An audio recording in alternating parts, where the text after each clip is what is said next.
ശ്രുതിയുമായി Arun Thomas രവിയുടെ വീട്ടിലേക്ക് വരുന്നു. അവിടെ വെച്ച് അരുൺ തോമസ് സുദീപിനെ കാണുന്നു. തന്റെ വീടിന്റെ കാര്യത്തിൽ അലസ മനോഭാവമാണ് അരുൺ തോമസ് കാണിക്കുന്നതെന്ന് സുദീപ്. നീ എന്താ പൊടിപ്പനി ഇങ്ങനെയൊക്കെ സംസാരിക്കുന്നത്? നമ്മുടെ ഭാഗത്ത് വീഴ്ചകളുണ്ടായിട്ടില്ലേ? പനിയായി കിടക്കുന്ന സൗദാമിനിയെ പരിചരിക്കുന്ന സദാശിവൻ പിള്ള. ചർച്ചയ്ക്കൊടുവിൽ അരുൺ തോമസുമായി പിണങ്ങിപ്പോകുന്ന സുദീപ്. വിഷമവൃത്തത്തിലാവുന്ന ശ്രുതി. ഇനി തുടർന്ന് കാണുക.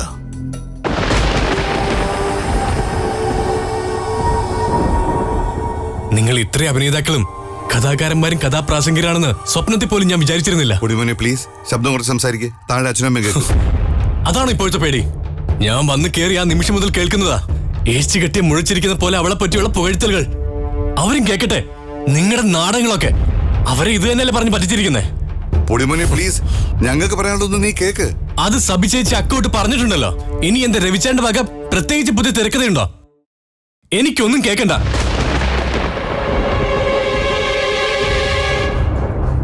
ഒരു കാലത്ത് ഞാൻ ഈ വാക്കിന് അത്രമാത്രം വില കൽപ്പിച്ചിരുന്നു. പറഞ്ഞതെല്ലാം ഞാൻ അക്ഷരം പ്രതി അനുസരിച്ചിട്ടുണ്ട്. അതുകൊണ്ടാണല്ലോ വീട്ടിലേക്ക് എവിടുന്നോ വലിഞ്ഞു കയറി വന്ന ഒരുത്തിയെക്കുറിച്ച് നിങ്ങൾ വിവരിച്ച കഥകളൊക്കെ വെള്ളം ചേർക്കാതെ വിഴുങ്ങിയതും തെണ്ടി നടന്ന് സമ്മാനങ്ങളൊക്കെ വാങ്ങിയതും. നീ എന്താ ഇങ്ങനെയൊക്കെ സംസാരിക്കുന്നേ? തീർത്തും അരഗന്റായിട്ട്. കേൾക്കാൻ സുഖമില്ലാത്ത പറയുന്നതും മുഖത്ത് നോക്കി ചോദ്യം ചെയ്യുന്നതും എല്ലാവർക്കും അരഗന്റായും മാഗനിയായും ഇൻഡോറൻസ് ആയിട്ടും തോന്നും. നീ വിചാരിക്കുന്ന പോലെ ഒരു കള്ളത്തരങ്ങളും നാടകങ്ങളും ഞങ്ങൾ കളിച്ചിട്ടില്ല. ആകെ പറഞ്ഞിട്ടുള്ള ചില കള്ളങ്ങള് ശ്രുതി സുരഭിയുടെ അനിയത്തിയാണെന്നും അവളുടെ ഭർത്താവ് ഗൾഫിലാണെന്നും അവളുടെ പ്രോപ്പർട്ടിയിൽ വീട് പണിയുന്നതിന്റെ ഭാഗമായിട്ട് തൽക്കാലം ഇവിടെ നിൽക്കുന്നു എന്നും മാത്രമാണ്. ഇതൊരു നിരുപദ്രവകരമായ കള്ളമല്ലേ? ഒരർത്ഥത്തിലും നിന്നെയോ സുധയോ അവളുടെ വീട്ടുകാരെയോ ഒരിക്കലും വേദനിപ്പിക്കാനല്ല. ബാക്കിയൊക്കെ അവള് പറഞ്ഞ കഥ ഞങ്ങൾ വിശ്വസിച്ചു എന്ന് മാത്രം. ഞങ്ങൾ എന്തുകൊണ്ടാ ഇങ്ങനെ ഒരു തീരുമാനം എടുത്തെന്ന് മനസ്സിലാക്കാനുള്ള ബുദ്ധി നിനക്കില്ലേ?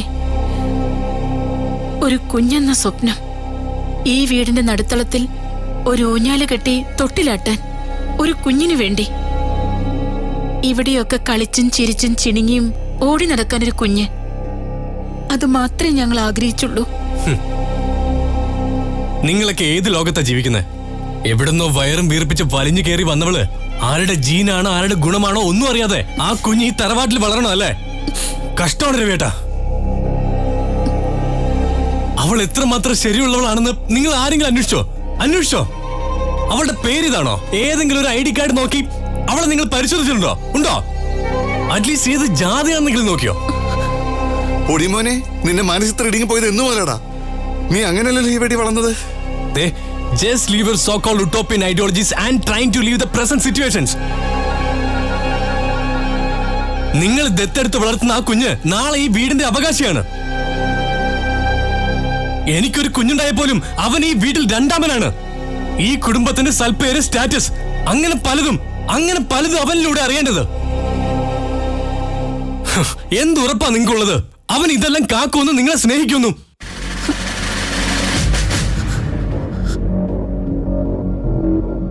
ഞാൻ നിന്നോട് പറഞ്ഞില്ലേ ഒരു കുഞ്ഞിനെ അഡോപ്റ്റ് ചെയ്യാനുള്ള ലീഗൽ മൊമെന്റ്സ് നടത്തി കഴിഞ്ഞു. ഇത് ലീഗലാണോ? എവിടെന്ന് ഒരു പെണ്ണ് കയറി വന്ന് പ്രസവിക്കാൻ അവസരം കൊടുത്തിട്ട് കുഞ്ഞിനെ എടുക്കുന്നത് ലീഗലാണോ? ആണോ? പറയൂ രവിച്ചേട്ടാ. അങ്ങനെ ഒരു തീരുമാനം നിങ്ങൾ എടുത്തിരുന്നെങ്കിൽ ആ പാവോ അച്ഛനും അമ്മേനെ നിങ്ങൾക്കൊന്ന് അറിയിക്കാമായിരുന്നില്ലേ? പിന്നെ എന്തിനാ നിങ്ങൾ ഈ നാടൻ കളിച്ചത് രവിച്ചേട്ടാ? ഈ പറയുന്നവൾ ഈ കുഞ്ഞിനെ പ്രസവിച്ച് നിങ്ങളെ ഏൽപ്പിച്ചിട്ട് പോകുമെന്ന് നിങ്ങൾ വിശ്വസിക്കുന്നുണ്ടോ? ഉണ്ടോ? അത് നടക്കുമെന്ന് നിങ്ങൾ കരുതുന്നുണ്ടോ? ഊരും പേരും ഉലകം അറിയാത്ത ഒരു നാട്ടുകാരിയായ ഫസ്റ്റ് റേറ്റ് നിങ്ങളെ വിട്ടിട്ട് അവൾ പോകും ചേട്ടാ.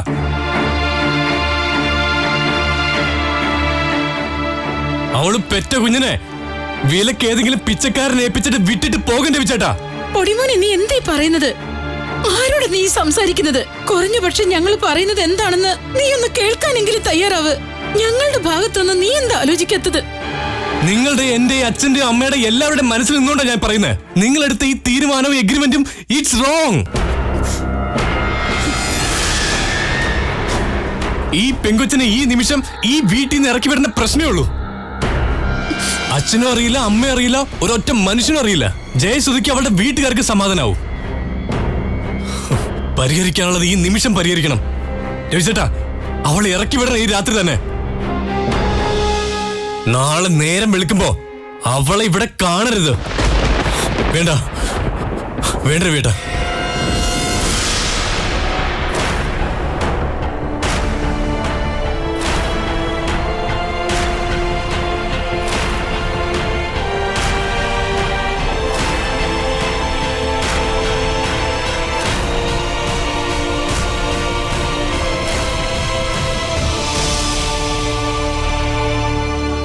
അച്ഛനും അമ്മയും ഞങ്ങളെ മനസ്സിലാക്കണേക്കാൾ കൂടുതൽ നീ ഞങ്ങളെ മനസ്സിലാക്കുന്ന ഞങ്ങൾ വിചാരിച്ചത്.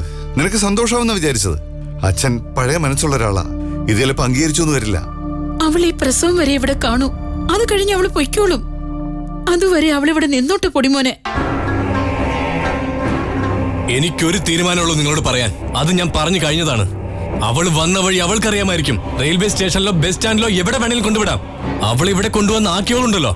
കൂട്ടുകാരി എന്നും പറഞ്ഞ് കേറി ഇറങ്ങുന്നില്ലേ? അവളെ വിളിക്ക്. അവൾ വന്ന് കൊണ്ടുപോട്ടെ. ഈ വീട്ടിൽ എനിക്ക് കിടക്കാൻ പറ്റില്ല. അതിന് നിങ്ങൾ തയ്യാറായില്ലെങ്കിൽ പോലീസിൽ ഞാൻ റിപ്പോർട്ട് ചെയ്യും. Legally I will move it. പൊടിമോനെ, നിന്റെ വാക്കുകൾ അതിൽ കിടക്കുന്നു. ഇത്രയും കാലത്തിനിടയിൽ ഞാനോ അച്ഛനോ നിന്നെ നുള്ളി നോവിച്ചിട്ടില്ല, ശബ്ദമുയർത്തി ശകാരിച്ചിട്ടില്ല. എന്നെ അംഗീകരിക്കാത്ത ഒരാൾ ഈ വീട്ടിൽ എന്റെ അനിയനായിട്ട് നിൽക്കേണ്ട കാര്യമില്ല. മനസ്സിലായി. നിങ്ങൾ ഭാര്യയും ഭർത്താവും കൂടി ഉണ്ടാക്കി വീട്ടിൽ നിന്ന് ഞാൻ ഇവിടുന്ന് ഇറങ്ങണം എന്നാലും ഞാൻ മനസ്സിലാക്കേണ്ടത്. അങ്ങനെയാണ് നീ മനസ്സിലാക്കിയുള്ളതെങ്കിൽ അത് അങ്ങനെ തന്നെ. ഇത് ഞാനും അവളും കൂടെ കഷ്ടപ്പെട്ടുണ്ടാക്കിയ വീടാ. ഈ വീട്ടിൽ നിനക്കുള്ള അവകാശം എവിടം വരെ പോകുന്നു നീ തന്നെ തീരുമാനിക്കേ. അല്ലാതെ നീ പറയുന്ന മാത്രം കേട്ടിട്ട് അവളെ ഇവിടെ ഇറക്കിവിടാൻ പറ്റില്ല. ഞങ്ങൾക്ക് തെറ്റുപറ്റിയിട്ടുണ്ട്. ആ തെറ്റ് തിരുത്തണമെങ്കിൽ അവളെ ഇവിടെ നിർത്തുക എന്നല്ലാതെ വേറെ വഴിയില്ല. അത്രയ്ക്ക് നിവൃത്തിക്കേട് നിങ്ങൾക്ക് എന്താ ഉള്ളത്? അവൾ ഞങ്ങളുമായിട്ട് ഒരു എഗ്രിമെന്റ് സൈൻ ചെയ്തിട്ടുണ്ട്. എന്നാ എഗ്രിമെന്റ് കൊണ്ടുപോവാ എഗ്രിമെന്റ് ഞാൻ കാണിച്ചു തരാം. കത്തിച്ചു കളയും ഞാനത്. അങ്ങനെ ഒരു എഗ്രിമെന്റ് ഉണ്ടെങ്കിൽ അത് പ്രകാരം തന്നെ കാര്യങ്ങൾ നടക്കും.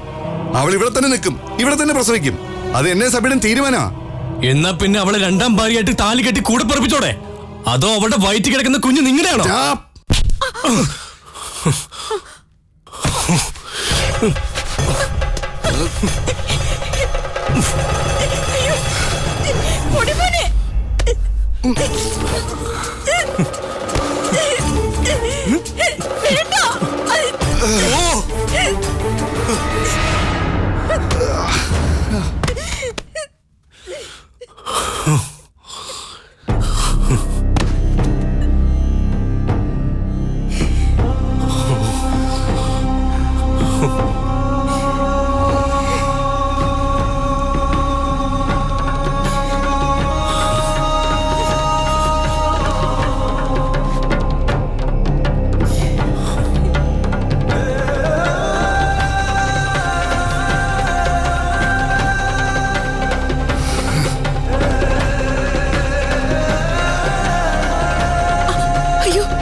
തുടങ്ങി വെച്ചത് നിങ്ങളല്ലേ? എന്നെ തല്ല്.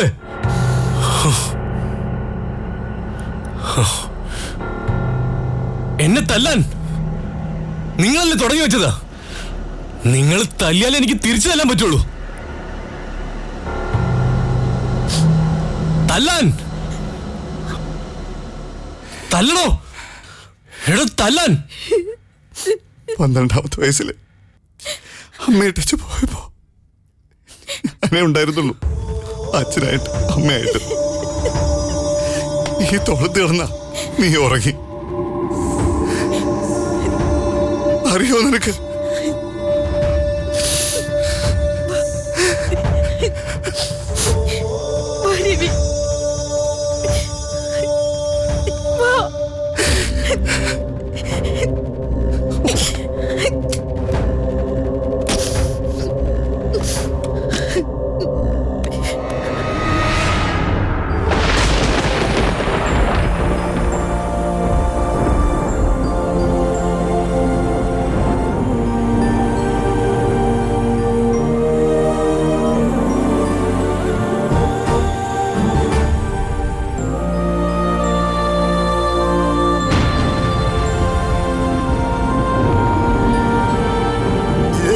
കാലാവസ്ഥയുടെ അസ്വസ്ഥത കൊണ്ടാ ഈ ചുക്ക് കാപ്പി അങ്ങ് ഇറങ്ങുമ്പോ പനി എങ്ങോട്ട് പോയി എന്ന് ചോദിച്ചാൽ മതി. സഹിക്കാൻ വയ്യാത്ത തലവേദനയാ. ഒത്തിരി നാളായി ഇങ്ങനെ വന്നിട്ട് രണ്ടു വശങ്ങൾ ഇങ്ങനെ പൊട്ടിത്തെറിക്കുന്നത് പോലെയാ. അതങ്ങ് കുടിക്ക് സൗദു. ആ മോള് വന്നല്ലോ. എങ്ങനെയുണ്ടമ്മേ തലവേദന? കുറവില്ലെന്നാ പറയുന്നത്. അമ്മ ഇങ്ങനെ ഓരോന്നും ചിന്തിച്ച് തല പുണ്ണാക്കുന്നത് കൊണ്ടാ. കുറവില്ലെങ്കിൽ നമുക്ക് ഹോസ്പിറ്റലിലേക്ക് പോവാം. അതൊന്നും വേണ്ട, ഇതിപ്പോ അങ്ങ് മാറും മോളെ. അമ്മ നന്നായിട്ട് കിടന്നെന്ന് ഉറങ്ങ്. അപ്പൊ തലവേദനയൊക്കെ കുറയും. വിക്സോ അമൃതാഞ്ജനോ എന്തെങ്കിലും എടുത്തു തരണോ? ഓ അതൊന്നും വേണ്ട മോളെ. ഈ കാപ്പി കുടിക്കുമ്പം തന്നെ തലവേദനയും പനിയും ഒക്കെ മാറും. എന്നാ അമ്മ കിടന്നോ. എന്തെങ്കിലും ആവശ്യമുണ്ടെങ്കിൽ വിളിക്കണം. ആ മോളിൽ എന്തായിരുന്നു ഒരു ബഹളം, ഒരു ചിരിയും അട്ടഹാസവും ഒക്കെ. പൊടിമോൻ വന്നേ പിന്നെ ഈ വീട്ടിലൊരാളനക്കം ഒക്കെ ഉണ്ടായി. സന്തോഷമായി.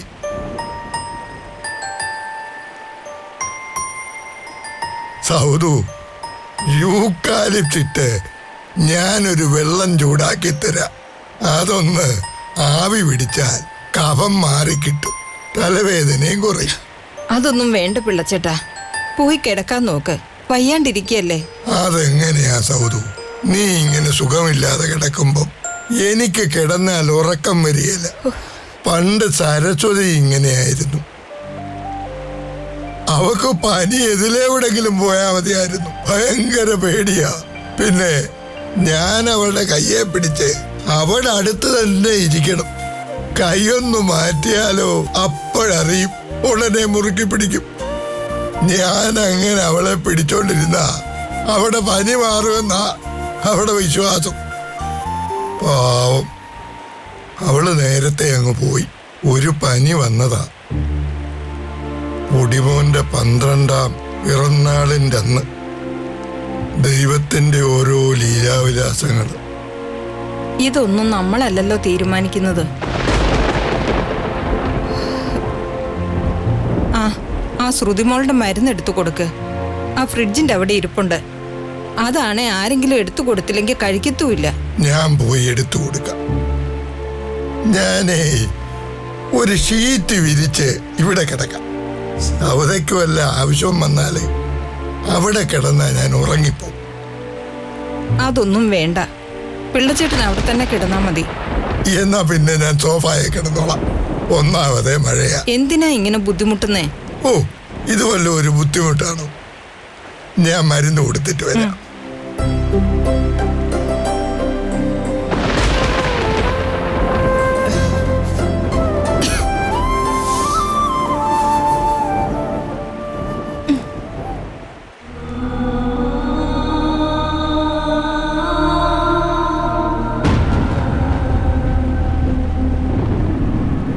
പൊടിമോന്റെ ഭാഗത്തു നിന്ന് ചിന്തിക്കുമ്പോ അവനിങ്ങനെ പ്രതികരിച്ചതിൽ തെറ്റുണ്ടെന്ന് പറയാൻ കഴിയോ? മറ്റൊരർത്ഥത്തിൽ അവൻ ഇങ്ങനെയല്ലേ പ്രതികരിക്കേണ്ടത്? ഒന്ന് ആലോചിച്ച് നോക്കിയേ. രവി ഇത്രയും കാലം ആരായിരുന്നു അവന്റെ? അച്ഛനും അമ്മയും ചേട്ടനും ചേച്ചിയും കളിക്കൂട്ടുകാരനും മാർഗദർശിയും റോൾ മോഡലും ഒക്കെ ആയിരുന്നില്ലേ? ആ സ്ഥാനം നഷ്ടപ്പെട്ടെന്ന് അവന് തോന്നിയിട്ടുണ്ടെങ്കിലോ? ആ സ്ഥാനത്തേക്ക് എവിടെയോ കിടന്ന ഒരു പെണ്ണ് കേറിയെന്ന് അവന് തോന്നിയപ്പോ അവൻ കാണിച്ച പരാക്രമ ഇതൊക്കെ. ഞാനത് അത്രയ്ക്ക് ചിന്തിച്ചില്ല. അതെ, അവൻ ഭയങ്കര പൊസസീവാ. തനിക്കറിയില്ലേ, തന്നെ കല്യാണം കഴിക്കണ്ടെന്നാ അവൻ ആദ്യം പറഞ്ഞത്. അന്ന് ആദ്യമായിട്ട് ഞാനവനെ പിരിഞ്ഞു കിടന്നപ്പോ ആ രാത്രിയിൽ അവൻ ഒരു പോളെ കണ്ണടച്ചിട്ടില്ല. നീ അവനൊരു ശത്രു വരെ ആയി തീർന്നില്ലേ? പിന്നെ തന്റെ മിടുക്കൊണ്ടല്ലേ താനവന് പ്രിയപ്പെട്ട ചേട്ടത്തിയമ്മയായത്. ഇപ്പോഴും അത് തന്നെ ആവാൻ കാരണം. അവന് നമ്മളെയൊക്കെ നഷ്ടപ്പെട്ടു എന്നൊരു തോന്നല്, അതിൽ നിന്നുണ്ടായ ഫ്രസ്ട്രേഷൻ. ചെറുപ്പമല്ലേ, ചോരയ്ക്ക് വേഗത കൂടുതലായിരിക്കും. അതൊന്നും ഇത്രയും പ്രായവും പക്വതയൊക്കെ ഉള്ള ഞാൻ മനസ്സിലാക്കിയില്ല. മനസ്സിലാക്കേണ്ടതായിരുന്നു.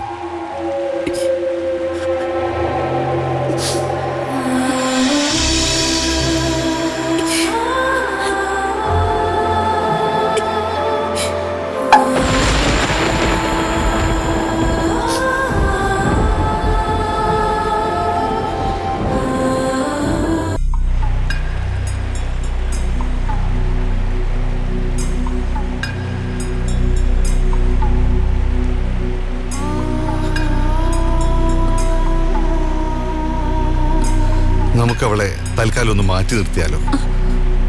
എങ്ങോട്ട്? 2 ഓപ്ഷനുണ്ട്. ഒന്ന്, നല്ല നിലയിൽ നടക്കുന്ന ഏതെങ്കിലും ക്രിസ്ത്യൻ ഹോം സ്റ്റേയിലേക്ക്. കാര്യം പറഞ്ഞ് നമുക്കൊരു ഇൻമെൻഷിപ്പ് വാങ്ങിക്കാം. അല്ലെങ്കിൽ നമുക്കൊരു ഫ്ലാറ്റ് വാടകയ്ക്ക് എടുക്കാം. ശ്രുതിയെ നോക്കാൻ നമുക്കൊരു ഹോം നേഴ്സിനെ വെച്ചാൽ പോരെ? നമുക്കും ഇടയ്ക്കൊക്കെ ശ്രുതിയെ പോയി നോക്കാമല്ലോ. ഫ്ലാറ്റിലാക്കിയ അവളുടെ പ്രസവ ശുശ്രൂഷ ആര് നോക്കും? നിർത്തിയിരിക്കുന്ന നേഴ്സോ? പിന്നെ അവളെയും കൂടി നമ്മൾ നോക്കേണ്ടി വരും. അതുമാത്രമല്ല, നാട്ടുകാർ കഥയും ഉണ്ടാക്കും. കുറച്ചു മുമ്പ് അനിയും പറഞ്ഞത് കേട്ടല്ലോ. എന്തിനാ വെറുതെ നാട്ടുകാരെ കൊണ്ടും പറയിപ്പിക്കുന്നത്? ആ, ഹോസ്പിറ്റലിനോട് ചേർന്ന് 1-2 ഫ്ലാറ്റുകൾ കിടക്കുന്നുണ്ടെന്ന് ദർശന ഡോക്ടർ പറഞ്ഞില്ലായിരുന്നോ? ആ, അതൊന്ന് വിളിച്ച് അന്വേഷിച്ചാലോ? ശരിയാ, ദർശൻ ഒരിക്കൽ അങ്ങനെ പറഞ്ഞിരുന്നു. നമുക്കൊന്ന് അന്വേഷിക്കാം. ശ്രുതി അതിന് വില്ലിങ് ആവുമോ? ആയല്ലേ പറ്റൂ. നീ നാളെ രാവിലെ അവളോടൊന്ന് സംസാരിച്ചു നോക്കും.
ആരോട് ചോദിച്ചോണ്ടാ നീ എന്റെ മുറി കയറിയത്?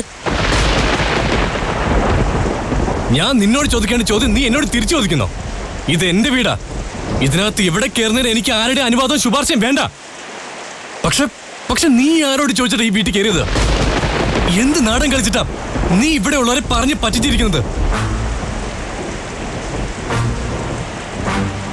ഇത് നിന്റെ വീടാണെങ്കിൽ എനിക്കിവിടെ കയറാൻ അനുവാദം വേണോ? വേണോ? ഈ വീടിന്റെ പടി കയറാനുള്ള എന്ത് യോഗ്യതയാണ് നിനക്കുള്ളത്? പക്ഷെ യോഗ്യതയുള്ള ഒരാള് എന്റെ അടിവയറ്റി വളരുന്നുണ്ട്. അങ്ങനെ നോക്കിയാ ഇതാ കുഞ്ഞിന്റെ വീടല്ലേ? നിന്റെ കുഞ്ഞിന്റെ, അവന്റെ അച്ഛന്റെ, അമ്മൂമ്മയുടെ, മൂത്തച്ഛന്റെ.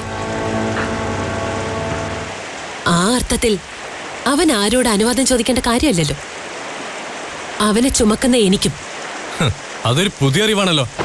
കുടുംബക്കാരും സ്വന്തക്കാരും നാട്ടുകാരും ഒന്നും അറിയാതെ എനിക്കൊരു കുഞ്ഞുണ്ടാവുക, അതിനെയും പേറി ഒരുത്തി ഈ വീടിനകത്ത് നാടകം നടത്തി കയറിക്കൂടുക, സുഖസുഭിക്ഷമായി കഴിഞ്ഞുകൂടുക. കൊള്ളാം, ഗംഭീരമായിരിക്കുന്നു. നാട്ടുകാരോടും വീട്ടുകാരോടും അനുവാദം ചോദിച്ചിട്ടാണോ നീ എന്നെ പ്രണയിച്ചതും വഞ്ചിച്ചതും? ആണോ? അതെന്റെ തെറ്റ്. ലോകത്തൊരു പെണ്ണിനെ ഇത്ര ആത്മാർത്ഥമായി സ്നേഹിക്കരുതെന്നതിന്റെ ഉത്തമ ഉദാഹരണ നീ. നിന്നെ ഞാൻ ആത്മാർത്ഥമായി സ്നേഹിച്ചു, അതിലേറെ വിശ്വസിച്ചു. ഓരോ സെക്കൻഡിലും നിന്നെ മാത്രം ഓർത്ത് ഞാൻ ഭ്രാന്തനായി പോയി. എനിക്ക് എന്റെ കരിയർ നഷ്ടപ്പെട്ടു. അതാണ് എനിക്ക് പറ്റിയ മിസ്റ്റേക്ക്.